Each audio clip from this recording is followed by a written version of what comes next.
இவங்க கையால அந்த விருதை வாங்க போற அந்த அவார்டு யாரு? வாங்க எல்இடி ஸ்கிரீன்ல பார்க்கலாம். தமிழ் திரையில் முகம் பதித்து 25 ஆண்டுகள் கடந்த பின்னும் முன்தினம் பார்த்த அழகோடும் அத்தனை வசீகரத்தோடும் நம் இதயங்களில் கோலோச்சும் ஒற்றை நாயகி. நான் இத சொல்லியாகணும், நீ அவ்வளவு அழகு. முன்தினம் பார்த்தேனே, பார்த்ததும் தோற்றேனே, சல்லடை கண்ணாக நெஞ்சமும் புண்ணானே. அறிமுகமாகிய முதல் படத்திலேயே பிலிம்பேர் விருதினை தன் வசப்படுத்தி ஒட்டுமொத்த தமிழ் சினிமாவையும் தன் வித்தியாசமான நடிப்பால் வியக்க வைத்தவர். அறிமுகமான 2 வருடத்தில் மட்டும் 18 திரைப்படங்கள். அழகு என்பது முகங்களில் பிரதிபலிப்பதா? இல்லை, அது உள்ளார்ந்த சிந்தனையின் உளவியலை பிரதிபலிப்பது, இதயத்தில் நிலைத்திருக்கும் நம்பிக்கையை பிரதிபலிப்பது.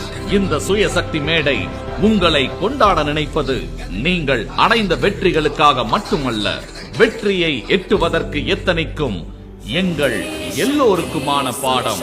ஆதலால் தான் அன்பாய் இன்று உங்களை இந்த மேடைக்கு அழைக்கிறோம்.